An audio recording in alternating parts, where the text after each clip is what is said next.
Hey guys, welcome back to What's goody? Oh my god, mother. Hello.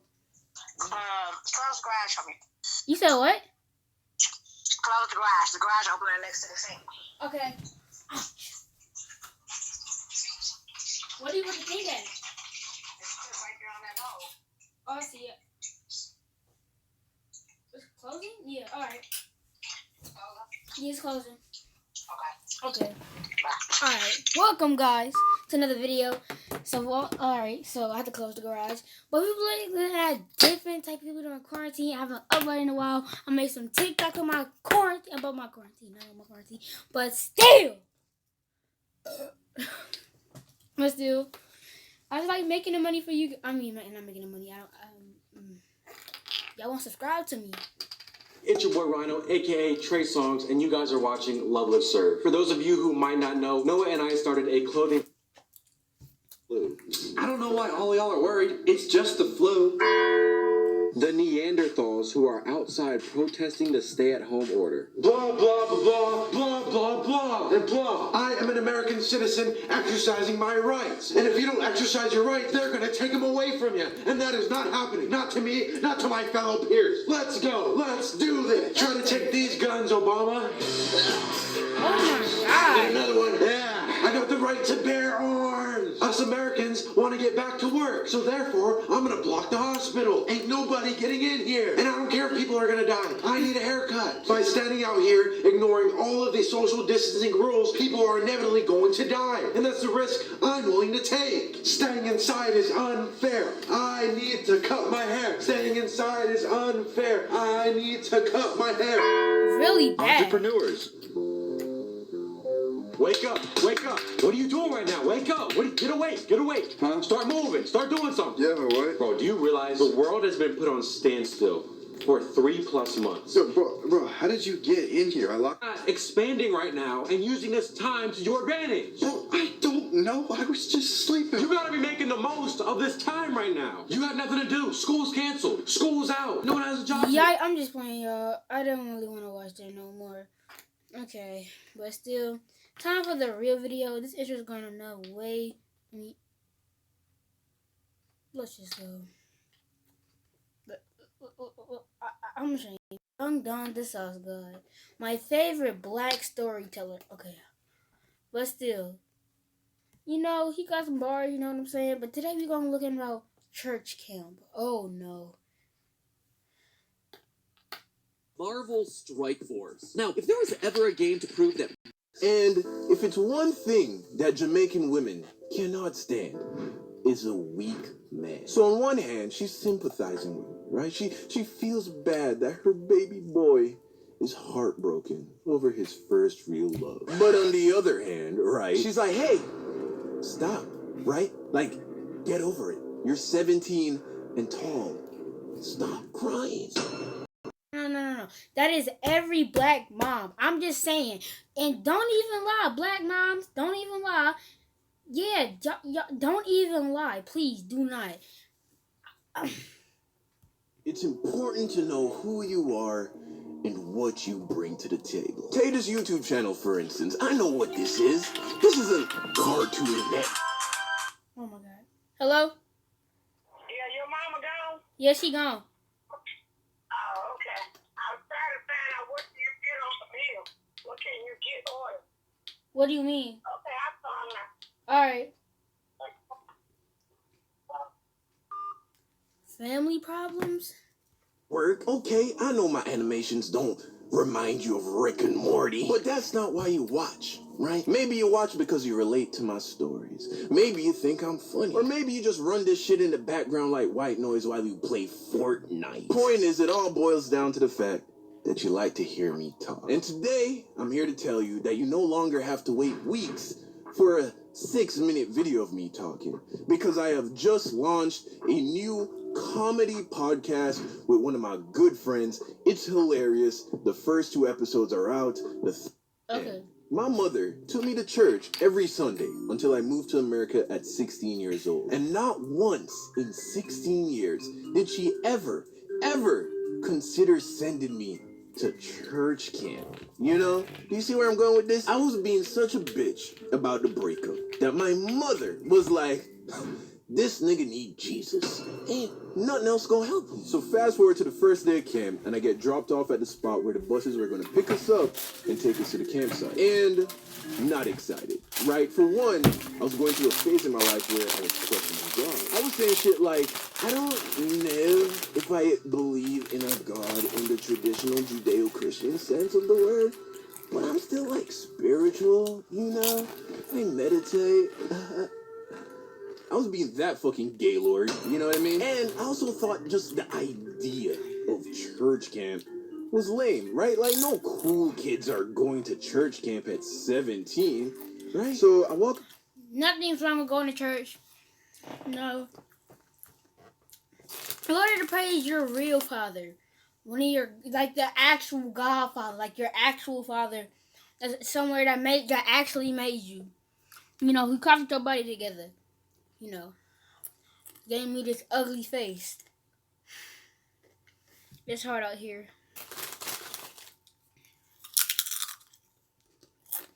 But still, yeah, I wouldn't, like, I agree with him. Because sometimes when I go to church, it get boring real fast, sometimes. To the dining table, and I'm looking around, and I'm just like, hold on. I'm not even sure if I'm the coolest guy here.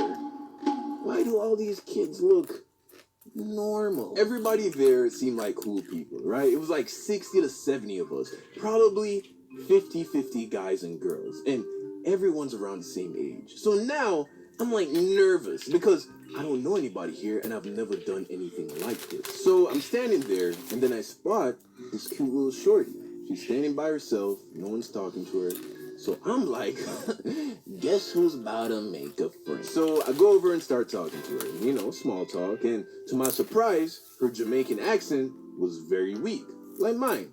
Turns out we were both visiting from America. And we both live like 20 minutes apart in Florida. So that was like my in. I found some common ground to stand on. But of course, after I get the balls to go and talk to her, right? Other niggas start trying to squeeze their way into our conversation, right? Because remember, these are young Jamaican men. They ain't just gonna sit back and watch me call dibs on all the cuties, you feel me? So I see what's happening. No, I'm not Jamaican. It's everybody. I remember one time I was in second grade trying to talk to another girl. So many bullies came up to her like, hey, yo, get rid of this. Nigga, like, it was like, get rid of this B. Like, they would push me onto the side, like, bro, why? And I pulled back because I wasn't trying to crowd this girl. Even at 17, I knew that. So I go find some other people to talk to. Finally, it's time to get on the buses. I get on, find a seat by the window, and I get comfortable, right? So I'm sitting there, and then Shorty gets on the same bus. She comes down the aisle, stops at my bench, and is like, hey, is it cool if I sit here? So, of course, you know, I gotta play cool, right? Boys out there, don't ever get excited for that. They just can be friends. Trust me, I've been through too many rejections. I'm like, yeah, no problem, that's no problem. Take a seat. Meanwhile, on the inside, just gave my life back to Jesus. Why? Because obviously, there is a God, and he fucks with you, boy. So the bus takes off, and we have like an hour and change to drive to get to the campsite. And the entire time, we're just chopping it up, you know? Any type of bus I got on as a kid, it was usually me and the boys with one, like a couple of time girls trying to prank somebody. Every time. Or we'd just be sitting there being, like, in the World Star comment section. Man, what the... Jokes, she's laughing, and I'm like, okay, I might be in there. So we get to the campsite, and orientation begins, right? We get a rundown for what we're going to do on a daily basis, where we can and can't go in our free time, all of that. So the camp lasted about 10 days, and in a nutshell, one of the best experiences I've ever had in my life, right? I'm not gonna pretend like I became this wholesome church boy after it was done, but it did reopen my mind to the whole God thing in a positive way. And come on, right? A little bit of Jesus ain't never hurt nobody. I mean, sure, there was the whole like crusades thing. That was pretty bad. And then Europeans did use Christianity as a brainwashing tool during the enslavement of black people in America and the Caribbean. No. Like, did do the thing with the Native American. You know what? My church camp experience was pretty good. Okay, that's all I'm trying to say. I made a ton of friends, we played a lot of sports, we did bonfires. It was fun, right? And the entire time, I was still trying to get closer to Shorty. Sometimes we ate lunch together. By the time my game was practically non-existent, right? I've had one serious girlfriend at this point in my life, so I couldn't take a solid temperature read on this girl at all. So for like the first 5 Why her face looks so clueless? Like, I wouldn't think that she's nervous. Or just like, oh, excuse me. Or just like, what the... Right? I hung out with her when it was convenient, and I did it in a way where I tried not to seem like I was trying to be around her. But, you know, I'm seeing other dudes trying to talk to her. Also, I realized that I was running out of time. And it got to a point where I was like, if anything is gonna happen, I gotta make a move, and I gotta do it soon. So now it's the next day, right? The 6th day of camp. And that night, we had this little Christian concert thing, right? It was in this concert hall that was like 100 meters from the rest of the camp. No, I forgot what thing, like, there's like a Christian and something, like 2 other things. I remember in like 2nd grade, they were telling us about it. And I say meters because who the fuck knows what 328 feet looks like? So the concert ends, and as we're making our way back up the trail to get back to the dorms, I see Shorty, and she's walking with one of her girlfriends, and I decided that this was the time to pull the trigger. So I walk up to her, you know, I touch on her hand, and I'm like, hey, can I holler at you real quick? She's like, yeah, what's up? And coincidentally, there was like this little gazebo thing, right, off to the side of the trail, and it had this very dim light keeping it lit, so I knew... My friend Jaden, thank you, bro. If this ever happens to me, I remember what you told me. Take my shot before I miss it. And I've learned my lesson. Jaden Williams, bro, thank you, bro. Hit my line, bro. The class miss you, homie. We could sit there and talk and not be super obvious to everyone, right? And low-key set a mood. So I bring her off to the side, right? We sit in the gazebo, and I'm like, so I'm gonna just come out and say it. I'm feeling you, and I feel like you're feeling me, but I'm not sure, and this camp is gonna end soon. So I just want to see what's up. You feel me? And then she kind of like giggles, right? And then she's like, yeah, I like you too. I lean in, and then we kiss. It wasn't long, it wasn't crazy, no tongue. Let's go home. Church camp, but that almost made it like nicer, you know? And I was proud of myself for having the balls to do it. Sure, looking back, shit was corny, right? But at 17, I didn't know anything about anything. Although, that's what I was doing. You know, I just pulled the cutest girl at camp. You couldn't tell me shit, nigga. But it could've stopped me. Big bags, and then we spent the last 4 days booed up. You know, dudes was calling her my girlfriend, and I was on top of the world, right? Camp ends, and we take the bus back to Kingston, where we first got picked up. Everyone got back their phones, which they took from us, by the way. And then I go find Shorty to get her number, because I'm like, oh, this is my girlfriend now. You know? She gives me her number, but she tells me that it's for the house phone of like her aunt's house where she's staying.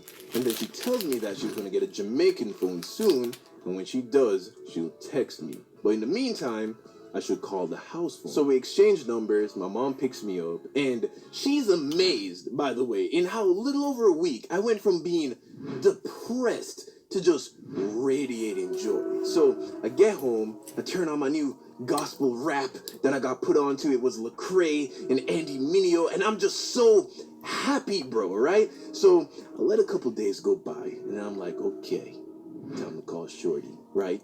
I find the number she gave me, and I call it. It rings, keeps ringing, then I get hit with the person you're trying to reach isn't available message. You know, no option to leave a voicemail. So I'm like, okay, cool. Try again tomorrow. Same thing happens. Try again one more time the next day, nothing. And then I start to think, oh wow, I'm never gonna hear from this girl ever again. But we only kissed like a handful of times, and we only knew each other for like a week, right? So I wasn't heartbroken, but I was bummed, right? Maybe a couple more days pass, and then out of the blue, I get a text. Guess who? Shorty got her Jamaican phone. And long story short, we end up trying to do the whole long distance thing. You know, she goes off to college in Florida, I go to college in California, and as many of you may have guessed, that shit don't work. So after maybe like a couple of weeks of us being at our new colleges, starting our new lives as young adults, we mutually agree to go our separate ways. And I was very okay with it, you know? And at that point, something occurred to me. You know, I realized that I was no longer sad about my ex from high school. And I was now single, happy, and starting college in California. Moral of the story. Moral of the story. These ain't loyal. Right? Sometimes people will come into your life at what seems like the perfect time. And while they're here, it's great. But not everyone is meant to stay in your life, and when it's time for them to go, let them go freely. And instead of being sad that you're gone, be grateful for whatever blessings they brought you while they were here. And there you go. My favorite black guy. I'm fine. But still, he's pretty cool. But still, it's gonna be it for this video. You know, my grandma did get a couple of games how to giving birth while Billy goes to jail. She went. Ooh, I'm gonna have to watch this. Hold up, but still, this gonna be it. I would do like some stupid stuff like design home or like just do something stupid. But I don't have the balls to right now. Make sure you like, comment, and subscribe. Tell me you got, any experiences. For me, I have 2 of them, but it's going to be for another video. Let's go.